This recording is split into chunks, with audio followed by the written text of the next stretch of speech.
first glance, this seems like a simple story about military strength. But if you look closely, there's a deeper meaning behind why this kind of asset is being emphasized.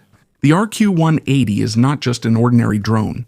It is a symbol of a new kind of warfare where information is the most important thing. It's no longer just about the number of ships or planes, but about who knows more, who knows sooner, and who can do it more quietly. If it's true that this is being used in operations against Iran, the most important thing there is not the attack, but the ability to observe the enemy's movements without being detected. This is what gives the United States an advantage, because when you know where the target is, when it will move, and how it is protected, every subsequent step becomes easier. But before we start, don't forget to like this video. It means a lot to us content creators. Thank you very much. And now let's get started.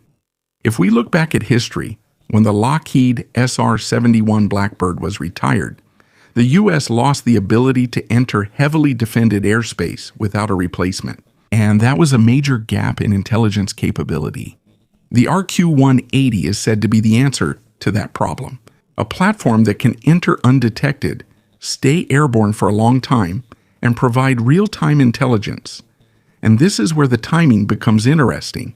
If photos or evidence of it are coming out now, it's not just a simple leak. Usually, this kind of exposure comes with a message. It's a way to show the enemy that you have capabilities they can't see or stop. It's not a direct threat, but the signal is clear. We know where you are. And when the situation is like this, the entire dynamic of the conflict changes.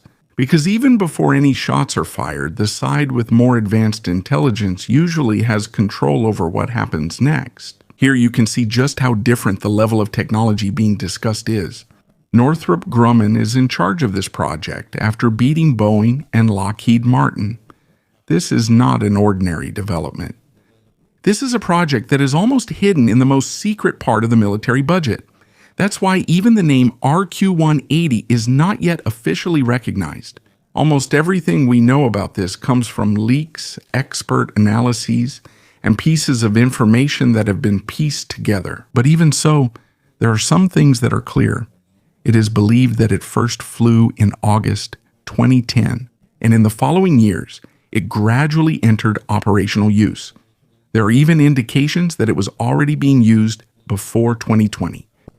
That means it's been around behind the scenes for a long time. We just haven't noticed it.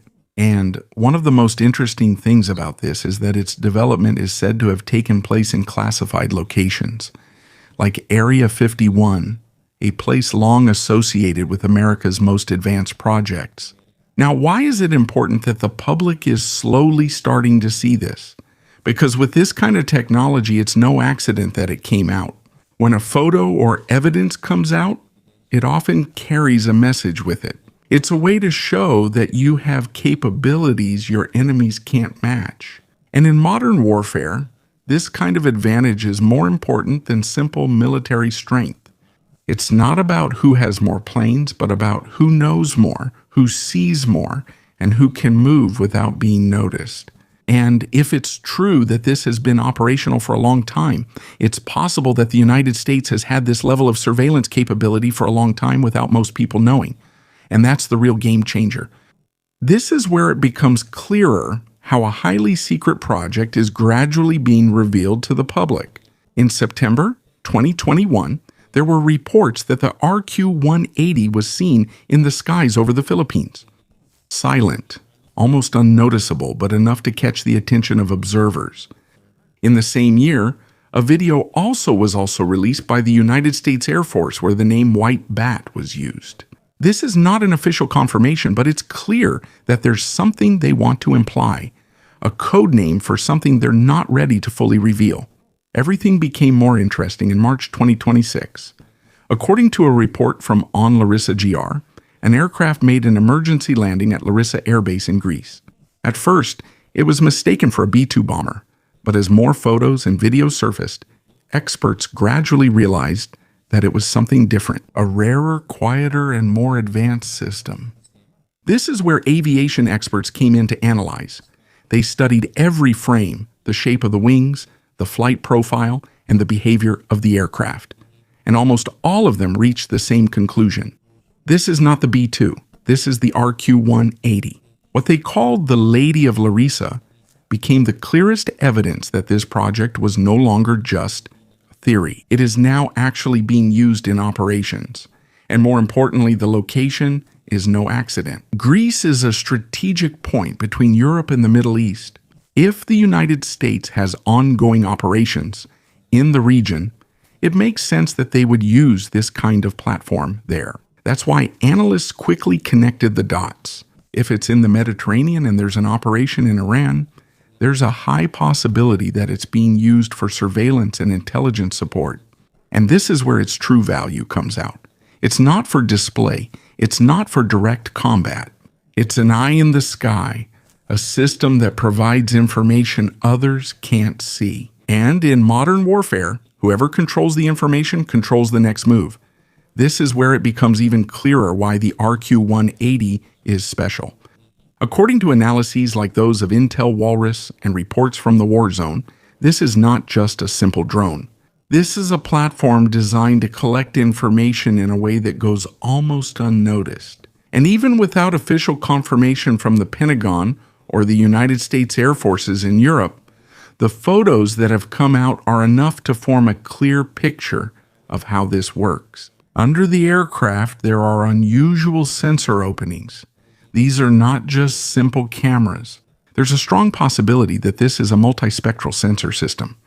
This means it can see not only invisible light, but also in infrared, thermal, and other frequencies. In this way, it can detect the movement of vehicles, engine heat, or even activity in the area. And because the sensors are angled on both sides, it gains the ability to observe from a distance. It doesn't need to fly directly over the target. It can stay at a safe distance while continuously monitoring an area. This is what's called a racetrack pattern. It flies around in a zone while keeping its focus on the target. In practical use, this is a huge advantage in operations against Iran, because it doesn't just see current movements, it can also build a pattern. Who is moving, when, and where they're going. And when you get this level of information, you don't have to guess anymore. Every decision becomes more precise. And this is where the bigger point becomes clear.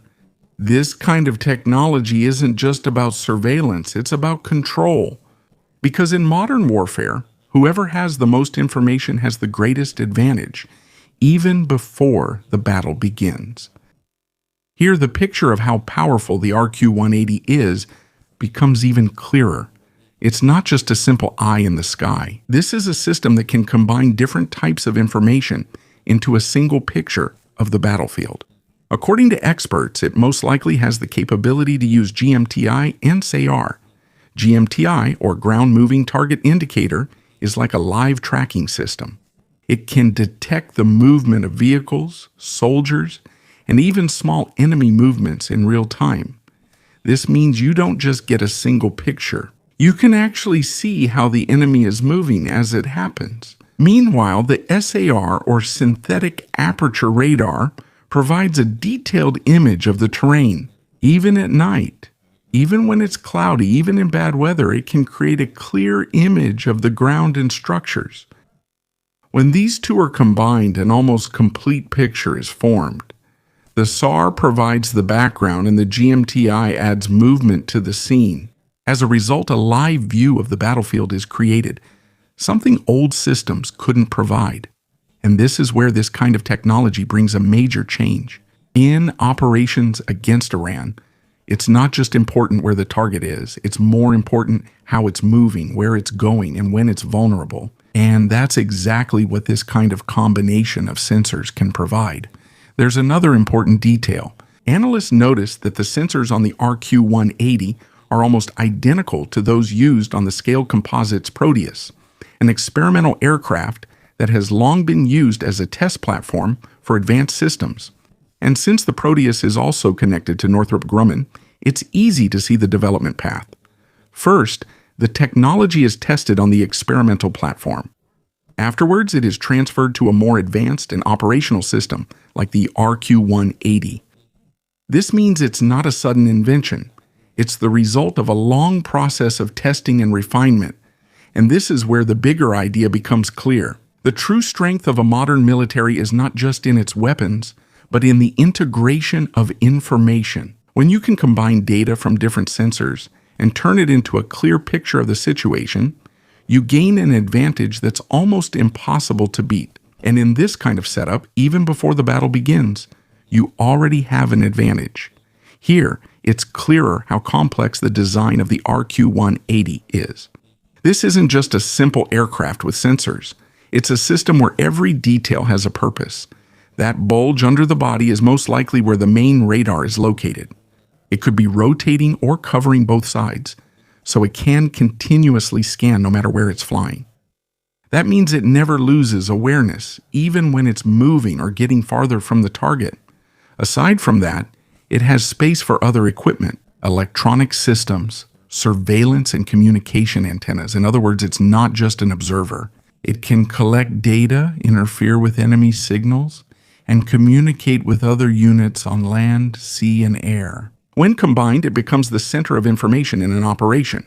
You can also see in the design the size of the wings and the arrangement of the landing gear. This is not ordinary. It was made to carry heavier equipment and remain stable in flight. This means it can fly for a long time while carrying many systems. There's another small but important detail: the FOD deflector in front of the wheel.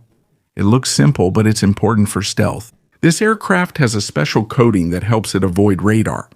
If it's damaged even a little, its effectiveness decreases. Because it flies low when on the runway, it's easier to get hit. This is where the FOD deflector comes in, protection against minor damage that can cause a big impact. Overall, this is not just a simple drone. This is the result of careful design down to the smallest detail. Because of this, it becomes possible to have an aircraft that not only detects the enemy, but can also operate almost unnoticed. Here, you can see that even the smallest details on the RQ-180 play a big role in its overall performance. The trailing link or trailing arm on the nose gear isn't just a simple extra part. It's there to absorb the impact during landing. And because this kind of aircraft is very expensive and sensitive, even the smallest damage must be avoided. That's why every design choice is focused on keeping the aircraft in the best possible condition. You can also see that the nose gear has two wheels, similar to the B-21 Raider, while the main landing gear resembles the one used on the F-15 Eagle. This is not a coincidence. It's common practice in aerospace to use proven components to ensure the system is reliable. If something has been proven for many years, it's more practical to use it than to create a new design from scratch. And this is where the landing gear gives us a clue about the weight of the aircraft. If it's based on the F-15 class, its maximum takeoff weight is likely also in the higher range. But it's important to remember this isn't a bomber. It's not designed to carry missions. Its real strength is endurance and range. The lighter it is, the longer it can stay in the air, the farther it can go. And that's where the design priority becomes clear. It's not brute force, but long-duration surveillance. According to estimates, it can reach a range of about 14,000 miles, stay in the air for up to 24 hours, and fly at an altitude of around 60,000 feet. This means it can continuously monitor a wide area, almost without being noticed. And it doesn't need to return to base right away. With this setup, it becomes possible to have an operation where there's almost always an eye in the sky. And that's what gives a huge advantage in modern warfare. Photos from Greece show that the RQ-180 has a familiar but more refined shape compared to what we've seen before. Its design resembles the B-21 Raider and B-2 Spirit, a flying wing with almost no sharp edges. It's clean, sleek, and built to be hard to detect. This means it's not just an ordinary drone. It's a platform capable of staying at very high altitudes while continuously observing. And this is where the critical question comes in: what exactly is its role in Iran? There's no official confirmation, but based on its capabilities, it's clear where it's most useful. Iran uses mobile missile launchers, systems that can disguise themselves as ordinary trucks. They can change locations and launch sudden attacks. This is one of the most dangerous parts of their equipment because they're not stationary targets. They're not easy to find. This is where the value of the RQ-180 comes in. Imagine an almost invisible aircraft flying at a very high altitude, able to stay in the air for 24 hours and continuously scanning using advanced radar. It doesn't need to get close, it doesn't need to show itself, but it can see the movements below. Even if the launcher moves, even if it hides, even if it changes position, it's still caught by surveillance. And when you have this kind of intelligence, the next step becomes more precise. Airstrikes, missile strikes, targeted operations. They're no longer guesswork, no longer blind. This is the true value of this kind of system, not in the strength of the attack, but in the ability to see first before striking. And in modern warfare, that's the more dangerous one. Unlike other surveillance drones that have limited airtime or are easily detected, the RQ-180 is on a different level. It can fly higher, quieter, and is harder to detect compared to any other aircraft used in the same role. This means that while other drones have to retreat or risk being shot down, the RQ-180 can stay inside denied airspace with almost no risk of being detected. And this is where the game changes. Its real strength is not just in surveillance, but in continuous presence. 24/7 high up in the sky. While the target moves on the ground, there's a system above that never disappears. But that's not all. According to military analysts, it's also possible that the RQ-180 can perform more advanced roles: electronic intelligence, gathering signal data from radar, communications and military systems, electronic warfare, interfering with or jamming enemy communications, and possibly serving as an airborne relay, a flying data hub that connects different assets like the F-22 Raptor and F-35 Lightning II. This means it's not just an observer, it's a central node in the entire battlefield network. Everything it sees is immediately relayed to other units, real time, with no delay. And when the system is like this, warfare is no longer just about strength, but about the speed of information. Whoever can see faster has control. Whoever has a clearer picture of the battlefield has the advantage, even before any shots are fired. And this is where the true significance of the RQ-180 comes in. It's not just a new drone. This is the symbol of the shift from traditional warfare to intelligence-driven warfare, where the most dangerous weapon is not a bomb, but information. And if we expand the discussion further, there's another important dimension. The effect of this kind of technology on the enemy's mindset. Because when a country knows that there's a system above that can monitor their movements at any time, the way they act changes. According to military analysis, the impact of surveillance isn't limited to its physical presence. It also has a psychological effect. When you're not sure when you're being watched, you become more cautious. Movements slow down. Options become more limited. And in this way, even without a direct attack, control over the situation is already established. Now let's think about its effect on Iran. If there's this level of surveillance in the skies, simply hiding is no longer enough. Changing positions isn't enough anymore. Movements need to be more complicated, more unpredictable, and harder to coordinate. And when movements become more complicated, the chances of making mistakes increase. And in war, even a small mistake can have a huge impact. Now there's another angle, the effect this has on the speed of decision-making. Because if the information is real-time, the reaction is faster. According to some reports, this kind of system can provide data directly to the command units. This means that from observation to action, the gap is shorter. And when the gap is shorter, every move becomes more precise. There's no need to wait so long. There's no need for guesswork. Everything is based on what's actually happening. Now there's another layer that's even quieter. Its effect is on coordination. In modern operations, it's not just one unit moving. There are aircraft, there's the Navy, there are ground forces, and all of these need to work together. And this is where the value of a central system like the RQ-180 comes in. According to experts, when there's a platform that can share information with all units, coordination becomes better. The entire operation moves like a single system, even if the parts are different. And in this kind of setup, delays are reduced, errors are minimized, and efficiency increases. Now let's think about its broader impact. If this kind of technology continues to be used, it could possibly change the standard of military operations. Strength is no longer enough. Numbers are no longer enough.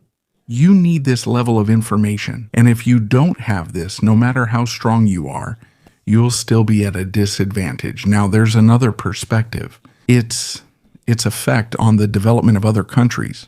When other countries see this kind of capability, it's only natural that they'll try to catch up as well. According to some reports, many countries are already investing in stealth drones and advanced sensors, not because they want to attack, but because they don't want to be left behind. And this is where a new kind of competition begins. It's not just an arms race anymore, but an information race. Whoever has more access to information has the advantage. Now, if we look at the long-term effect, it's possible that more of these kinds of systems will appear in the future. More countries will have eyes in the sky. More places will be monitored, and there will be fewer parts of the world that are truly unseen. On one hand, this provides stability because it's harder to make sudden moves without being noticed. But on the other hand, there's also a new risk, because when everyone has the ability to see, every move becomes more sensitive. Even the smallest mistake gets noticed more quickly, and it also causes reactions more quickly. Now, there's another important question. What if both sides have this kind of capability? When that happens, the fight is no longer about who can see, but about who knows how to use what they see better, who knows how to hide better, even with surveillance, who knows better how to show false moves to mislead the enemy. And this is where more advanced strategy comes in. It's not just about hiding, but about deception, creating false signals, showing movements that aren't real. And in this kind of setup, the fight becomes more complicated. It's not just physical, but also mental. Now, in the end, we go back to a simple point. This kind of technology doesn't just strengthen one side. It changes the whole way of thinking about war, from who is stronger to who knows more. And in that world, the most dangerous. And even if not seen, it's felt in every move of the enemy. Before we continue, there's another direction that's slowly becoming clear. Its effect on the way information is hidden. Before, it was enough to hide, to camouflage, underground, or move to another location. But now, it's not that simple anymore. According to some analyses, even if you can't be visible to the naked eye, you can still be detected in other ways. Heat, movement, signal. All of these can be detected by modern systems. This means the concept of hiding is changing. It's no longer enough to not be seen. You also have to avoid being detected. And here, defense becomes more complicated. Now let's think about its effect. If it's harder to hide, movements need to be smarter, more unpredictable, less pattern-based. Because when there's a pattern, it's easy to spot. And when the pattern is seen, it's easier to predict you. And when they can predict you, it's easier to target you. Now there's another angle. Its effect on training. According to some reports, the way units prepare is gradually changing. It's not just physical training anymore. It's not just weapons, but also understanding data, reading movements, and avoiding being detected by the system. This means that the new skill is not just strength, but also thinking. Now let's talk about the future. If this trend continues, sudden actions will become more difficult. Surprises will be harder to pull off. And in this setup, the meaning of advantage will change. It's no longer just about who is stronger, but about who is better at avoiding detection. And if both sides have this capability, the battle is no longer about visibility, but about deception, creating false moves, showing what isn't real, and confusing the enemy. And in the end, the real advantage isn't just in what you can do, but in what you can hide even when someone is watching.